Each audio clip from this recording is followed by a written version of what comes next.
ನಮಸ್ಕಾರ ಸ್ನೇಹಿತರೆ, ಮಸ್ ಕನ್ನಡ ನ್ಯೂಸ್ ಯೂಟ್ಯೂಬ್ ಚಾನಲ್ಗೆ ನಿಮ್ಮೆಲ್ಲರಿಗೆ ಸ್ವಾಗತ. ಕನ್ನಡ ಕಿರುತೆರೆಯಲ್ಲಿ ಅತಿ ಹೆಚ್ಚು TRPಯನ್ನು ಪಡೆದುಕೊಂಡ ಮತ್ತು ಅತಿ ಹೆಚ್ಚು ವರ್ಷಗಳ ಕಾಲ ಪ್ರಸಾರವಾದ ಧಾರಾವಾಹಿಗಳಲ್ಲಿ ಅಗ್ನಿಸಾಕ್ಷಿ ಧಾರಾವಾಹಿಯು ಸಹಿತ ಒಂದಾಗಿದೆ.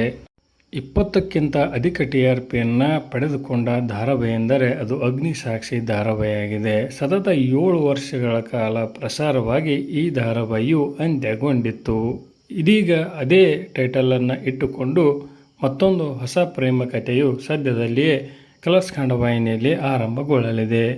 ಈ ಹೊಸ ಅಗ್ನಿಸಾಕ್ಷಿ ಧಾರಾವಾಹಿಯ ನಾಯಕ ಮತ್ತು ನಾಯಕಿ ಯಾರು ಎಂಬುದನ್ನು ಇಂದಿನ ವಿಡಿಯೋದಲ್ಲಿ ತಿಳಿದುಕೊಂಡು ಬರೋಣ. ಈ ವಿಡಿಯೋಕ್ಕೆ ತಪ್ಪದೆ ಒಂದು ಲೈಕ್ ಮಾಡಿ. ಈಗಾಗಲೇ ಪ್ರೊಮೋ ಮುಖಾಂತರ ಸಾಕಷ್ಟು ನಿರೀಕ್ಷೆಯನ್ನು ಉಂಟು ಮಾಡಿರುವ ಅಗ್ನಿಸಾಕ್ಷಿ ಧಾರಾವಾಹಿಯ ನಾಯಕರಾಗಿ ಲಕ್ಷ್ಮೀ ಬಾರಮ್ಮ ಧಾರಾವಾಹಿ ಖ್ಯಾತಿಯ ಶಮಂತ್ ಗೌಡ ಅವರು, ಅದೇ ರೀತಿಯಾಗಿ ತೆಲುಗು ಧಾರಾವಾಹಿಯ ನಾಯಕಿಯಾಗಿರುವ ವರ್ಷಿಣಿ ಗೌಡ ಅವರು ಇಲ್ಲಿ ನಾಯಕಿಯಾಗಿ ಕಾಣಿಸಿಕೊಳ್ಳಲಿದ್ದಾರೆ. ವಿಭಿನ್ನ ಕಥಾಹಂದರವನ್ನು ಹೊತ್ತು ತರಲಿರುವ ಅಗ್ನಿಸಾಕ್ಷಿ ಧಾರಾವಾಹಿಯು ಕನ್ನಡಿಗರಿಗೆ ಯಾವ ರೀತಿಯಾಗಿ ಇಷ್ಟವಾಗುತ್ತದೆ ಎಂಬುದನ್ನು ಕಾದು ನೋಡಬೇಕಾಗಿದೆ. ಇನ್ನು ಹಳೆಯ ಅಗ್ನಿಸಾಕ್ಷಿ ಧಾರಾವಾಹಿಯು 2013ರಲ್ಲಿ ಆರಂಭಗೊಂಡು 2020ರಲ್ಲಿ ತನ್ನ ಕಥೆಗೆ ವಿದಾಯವನ್ನು ಹೇಳಿತ್ತು. ಈ ಧಾರಾವಾಹಿಯನ್ನು ನೋಡಲು ನೀವು ಸಹಿತ ಕಾಯುತ್ತಿದ್ದರೆ ಎಸ್ ಎಂದು ಕಾಮೆಂಟ್ ಬಾಕ್ಸಲ್ಲಿ ತಿಳಿಸಿ. ಧನ್ಯವಾದಗಳು. ನಮಸ್ಕಾರ.